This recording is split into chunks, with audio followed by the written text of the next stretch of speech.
and I'd want to start something new. I'd add complexity. I'd chase another idea. And what that would do is stall growth.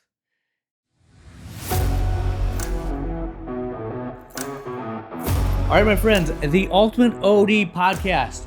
Today we are talking about what happens when things get boring. Is this a problem? Is it good? Is it bad? We'll go into the nitty gritty, give you tools to navigate that messy middle.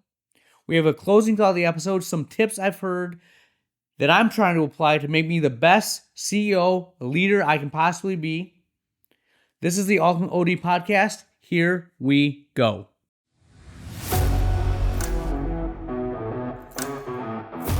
All right, my friends, the Ultimate OD podcast. Thank you for the likes, the listens, the emails. We're growing, we're expanding, we're hitting new heights of the business. I'm pumped for where we're going. We're T-minus maybe 4 weeks until new associate joins the practice. Now, he won't be licensed for a little bit. I'm hoping July 1st-ish, after the 4th of July, he's seeing patients. Definitely by August. If it's after August, what did we do wrong?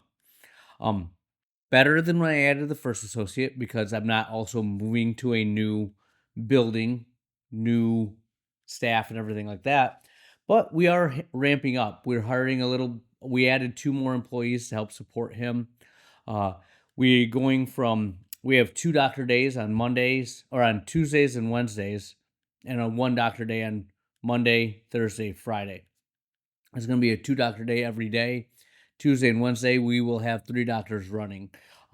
At the end of the year, I'll decide what I'm going to do on Wednesdays, but that's kind of the plan of where we're going and growing. So stay tuned. I'll have some episodes on that. I think there's something unique about scaling and preparing to scale because you have to get things in place before you're actually ready to use them. And that's always an interesting perspective from a cash flow mindset. But today we're going to talk about business. But I'm going to start off with a little thing that I did this weekend, and I am into something called High Rocks. I don't love what it stands for. It's like hybrid rockstar. I just want to run, do it fatigued, and do a couple other stations. I don't like CrossFit necessarily because there's a lot of skill in that, and I don't want to learn that. And this is going to tie in, believe me, stay with me here. I liked the workout when I went to the gym, and I did a CrossFit workout Saturday because I got a free membership for a month starting Friday. No High Rocks class until Monday, Wednesday, and Friday of next week. But I'm juiced up. It's something new and exciting. So I'm like, I'll go to a CrossFit class and see what happens. And I've never been to a CrossFit class. I've read about CrossFit. I've watched the CrossFit games on TV. But an actual class is unique. I thought it was just that crazy where they're doing a bunch of different exercises back to back to back. That's like the end, their conditioning. There's a warm-up, there's like a lifting phase, and then there's that crazy stuff you see at the end. I already work out and do that middle stuff, right? The first 2 things. And that end stuff at the end is like 16 minutes of the actual workout, and it's an hour-long class. So although exciting and new, is it really helping me get to where I want my fitness goals? Okay. And that's something that I want you to think about and use that analogy for your business. We have a lot of things that we chase that are shiny, new, but are they helping you get to where you want to go? And that's what I had to ask myself from a workout perspective. And we'll go through that as we go. But really, it was just novel. It was a new, shiny object, but not really helping me achieve what I want to achieve. And we do that in real life. There's a phase that you'll get to, and I'm kind of getting to that phase where things stabilize. You don't have a bunch of fires that you're putting out. Your systems are starting to work, and there's less chaos. And I saw that as, man, I'm losing motivation. I'm not as determined, as energized as I was. I'm losing my edge. And it wasn't that. I was losing novelty, the chaos, the constant stimulation. And I am a dopamine junkie, right? I like that constant stimulation. I like, okay, we got to go in there. We got to get this working. We got to put out this fire. We got to talk to this staff member. We got to instill these core values just day after day after day. But now it's less urgent. Things are in place. I can be gone and it works. That is kind of what my workouts had become, right? I'm doing the right thing. I'm making progress, but it's the same thing over and over and over again. There's a little variety, but it's not new. It's not something that you go and, I've told my wife what I do for a workout too many times that she'll, roll her eyes at me now. But when I said I'm going to go to a CrossFit workout, I got that, oh, really? Tell me more. When you're doing something new in the office, like we're going to bring in myopia management, we're going to start fitting sclerals. Dry eye is our focus. We have a new piece of equipment. Like it's the big eyes and something energetic. But if you've been doing IPL for the past 5 years, okay, it's what we do. So, what I used to do in the past is I'd get to this stagnant point and I'd want to start something new. I'd add complexity. I'd chase another idea.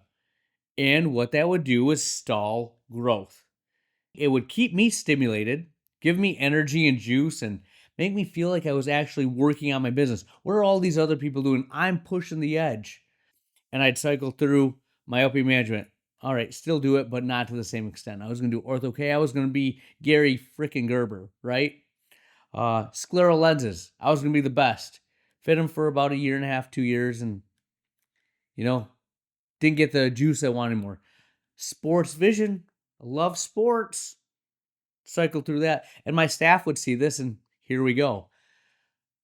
And they never really bought in. We never really built it to what it could be until we started our dry eye clinic. And now it's thriving, it's growing, but it's really the same thing over and over and over again. We're just refining it. And that's when this saying came into my head. Starting something new will give you energy, but finishing it takes discipline. That's hard to do. Discipline is really stinking tough because no one's going to tell you not to do something. When you're by yourself, it's even worse because you can just, on a whim, change because you're the only one that's really affected. The staff will do what you tell them. But when you get multiple doctors, when you have this vision, when you are getting everyone to row in the same direction, you have a 10-year plan. Novelty is really hard to sell to the staff. And if you do it too much, you're going to lose credibility. Finishing is where you want to be. You want to get to the point in your career where you're chasing that vision to the end. Now you can adjust and adapt, but it's not something completely new. And that, like I said, will take away some of your motivation, if you will. But as a CEO of your practice, what I've gathered from the bigger businesses, my colleagues that have multiple doors or have been multiple doctors deep for many years, motivation is unreliable. You have to replace that with structure. Structure is what matters the bigger you get. And there's three things I think that we can do to kind of give ourselves the same juice in a different way. Okay. So I used to be, what am I going to do today? What does this day hold? What are we going to accomplish this week? And now it's, what am I going to build? Okay. What's going to work without me? And how am I going to get my office manager to have one-on-ones without me having to be there? I freed up a bunch of time. I want to make sure that I still have checkpoints, that we're still doing what I want to do. But that's what I want to build. How am I going to get my associate to operate the way I want to operate in terms of flow and schedule when I'm not there dictating what happens? How do I educate her on that? How do I put systems in place where if we try to get off the rails, there's a governor that's going to keep it back and put it where it needs to be? Right? Those are things that I think about now. And truthfully, they're a lot harder because in the past, doing was just me. It's just me putting in more effort and energy. This requires me to step back more, to give more delegation, more authority to my staff, my coworkers. But it gives a better result, a better outcome. So try to be a builder rather than a doer. Number 2, measure things differently. I used to always look at where are we at in the day? How much production have we brought in? How busy am I? Right? Those were my 2 biggest things. Is my schedule full? Am I producing numbers? Am I looking at the day as it goes on? What are we doing? I told you in the past few episodes, I stopped looking at my Monday through Wednesday when I'm seeing patients. I don't even look at production. I've modified that because I'm looking at it for different reasons now. If I look at what's happening in patient outcomes, it's did my handoff that I'm trying to instill in all doctors and my opticians, is it working?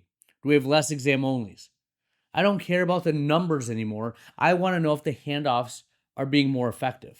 Am I making that easier for my associates? Right? These are the things that I'm looking at in terms of wins. I want to know if my associates are growing. Are they selling more contacts? Are they selling more glasses? Are they having less exam onlys? Signing up more dry eye patients. Do they need me as much? Right? Before I'd have to be there, kind of guide. Now I can let it happen. We can recap and review it at the end. Different ways to measure victory, different ways to have wins in your day, in your week. Right? It's not a you producing method. It's is the business growing without you? That's crazy to see. A humbling experience, but it's one you want to build. Remember? Builder versus doer. Measure your wins differently. It's not about production. It's not about being busy. If you measure the wrong things, you're going to chase the wrong work. And I was just trying to fill the schedule. Now it's not about filling the schedule. It's about being productive in what I do, maximizing my time to its fullest. And the other thing that I've really tried to do is create artificial pressure, artificial checkpoints, because I do need that sense of urgency in my life. Not something that necessarily is going to be put on the staff where they're feeling pressure. They want stability. They want structure. They want to show up Monday and know what the week's going to hold. I like a little bit of chaos, a little bit of nuance. I'm going to implement this today, implement this tomorrow, right? But now it's how long until I replace myself clinically? I have 6 months to get the associate up to speed, right? The associate that's been there, I need her to start doing X, Y, and Z. She can handle this. I'm going to start putting this on her plate. Those are things that I'm putting on my agenda to give me that sense of, okay, we have to get to a certain point, getting ready for the next phase. That's fun. That gives me a artificial sense of novelty and chaos that I'm chasing, but it's not putting the pressure on the staff. It's not putting pressure on the other associates. They get their normalcy. They get to show up and know what's ahead of them, and they'll slowly be given a few more things. Their responsibilities will slightly expand. That's how I'm trying to continue to grow. Because when the business stops actually forcing growth, you have to choose where it's going to happen. Right? Right now, we would grow organically to this, 5 to 10%, just because we have more exams. The doctors are, adding, patient count. But I want to go a little bit faster, and that's where I factor these things in. So that's how I replace motivation. That is unreliable, and continue to build structure so I know where I'm going. It's going to get me through the next 6 months, and I'm going to have to do the same thing and revamp it again. But that's kind of how I'm keeping the juice and energy in my day without putting stress and pressure on my staff and those around me. Now, if you guys know who Cody Sanchez is, I really like her podcast. I like what she has to say. She's written a couple books. I have not read them yet, but her claim to fame is boring businesses just keep stacking cash. Boring businesses are where wealth is made. That's HVAC, that's plumbing, that's all of those things that you see that don't get people excited. We can talk about the new AI that's coming out, or a tech startup that gets everyone all motivated and juiced up, that is the topic of conversation at the dinner table or at, the conferences that you go to, but they're not the ones that are showing up consistently and making money. Those boring businesses are what we're trying to build. We want to be that boring. There you have consistent systems, repeatable processes, incremental improvements, but they don't feel exciting and they don't give you that new idea energy. And that's what we want. That's what I'm trying to build. That's what I want to go to But I'm fighting myself. I'm fighting my own nature. What has got me up to this point isn't going to get me to the next phase of my career. And it's not going to help you be the CEO of your practice. It's going to keep you in operator mode. We have to be better. And boring is what it's supposed to feel like. That's not a problem. And that's not you losing your edge. You just don't have to dip into it as much. You don't have to use that uniqueness. It's still there. You'll keep it honed. Things will pop up where you will have your time to shine, but it's not on an everyday basis.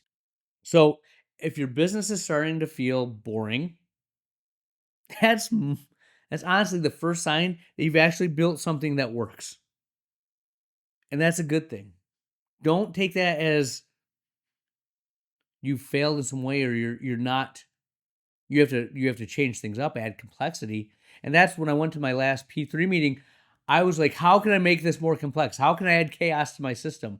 And I talked to one of my mentors and I was like, hey, I just don't want to be lazy. She's like, are you serious? Do you really think you're being lazy right now? I said, kind of, because I'm not going 100 miles an hour. But when I took a step back, I'm like, no, I'm not even close to being lazy. And I'm sure there's things in your business that you're like, oh, we could be pushing harder. We could be doing more. But is that necessary? Is that what's warranted right now? And that means you're in the middle. And the middle is where a lot of people quit. Remember, anyone can start. That feels good. That feels new. Middle gets boring. Do you have the discipline to finish? And I guess that's where it goes to, what am I training for in this whole CrossFit analogy, right? Do I like variety? Do I like something new every single day? It's gymnastics, it's strength, it's endurance. No. I want to have endurance and maintain my strength, and I had a very boring, regimented program. I was making gains, but I was chasing novel and new. We are who we are through and through. How you are outside of work is usually how you are inside it. And that's something that I've learned to recognize and use it to my advantage, where I can play with these crazy things outside of work. Like whether it's my workouts, my diet, pick your craziness. And that's where I amuse myself, but I let the business be boring, right? Find a way to cope. I gave you a couple ways, 3 ways to do it inside the business. Be a builder, not a doer. Measure wins differently. Create a false sense of urgency that affects you and not everyone else, right?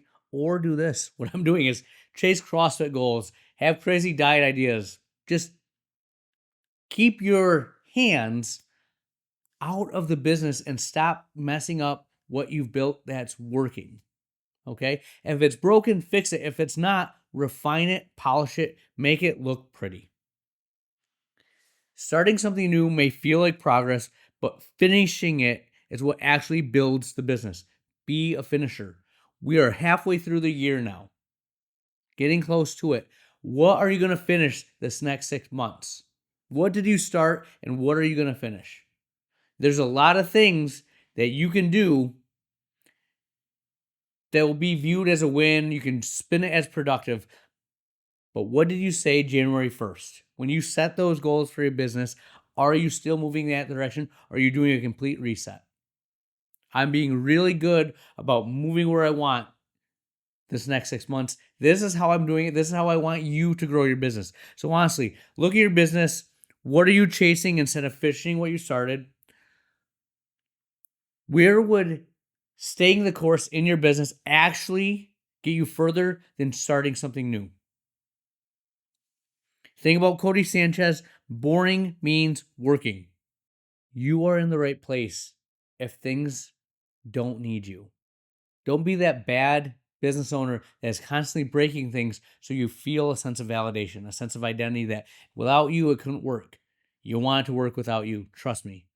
It's a lot better on the other side of that pain of losing your identity and having to be someone new, but that someone new is the CEO of your practice that's building an actual business versus having a high-paying job that you have to show up and exchange time for money.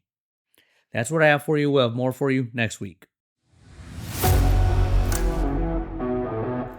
Where where has the time gone? We are to the closing thought of the episode, and I will leave you with this nugget from Scott Galloway. And he was talking about what he saw in great CEOs. And that's what we're talking about. He said there's 3 characteristics that if you filter everything out, he sees these 3 things almost every single time in great leaders. Number 1, they can demonstrate excellence. It may not be in every aspect of the business, but there's something that they do within the scope of the business that is top notch. In our world, whether it's seeing patients, it's dry eye, leading your team, selling glasses, something that you do that is just amazing, right? They also hold people accountable. They will look at you and say, you are not pulling your weight, and they have metrics to back it up. They're not going to accept, Nancy's a really good person. She's working hard. She shows up every day. If Nancy isn't producing, they'll hold them accountable, get them where they need to be, or they'll get them off the bus. Right? They can be excellent. They have accountability amongst their ranks. And the last thing is they are amazing at having empathy. They know what their people want. They know how to motivate them, how to dangle the carrot and give them what gives them juice. One of the things for my current associate is to have the autonomy to practice dry eye and ocular surface disease to its fullest extent, which I have given a green light to. I interject very little. Now, there's a structure in how we see patients and what we do, but she can practice pretty much to our heart's content. That's awesome. That is a motivation. That's something that she's never had before, and there's very few situations where she'd have that elsewhere. I love it. I can put that on her plate and just be as motivated as her about dry eye and ocular surface, but not have to do it because I have to build other things. And she can thrive and go. I hope my new associate jumps in and does the same thing.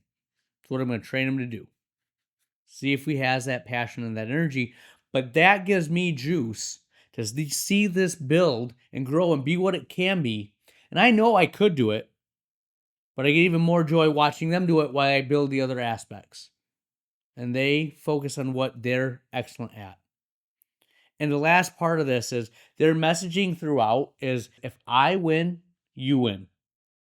Right? If the business is growing, you're growing. They can be excellent. They can hold people accountable. They are empathetic. They know what other people want, desire, need. And if I win, you win. Those are the things that you need to focus on. I want you to take a step back and look yourself in the mirror. And are you doing that across the board? I think I could be better with my staff on empathy, knowing what they actually want. I think there's things I do that are pretty good in my practice, where I can toe the line and say, hey, I can do this. I can operate at a high level. Holding people accountable is something I worked on really hard the past year. I've gotten a lot better at it, and I'm still improving. But those are things that I've had brought into my world that I want to put into yours because I think they're really good things to aspire towards. This is a journey that you're never going to have fully complete, but we got to keep working towards it. These are good North Stars, guiding principles to keep you being the best CEO, owner of your business. That's what I have for you. Dr. Lilly out.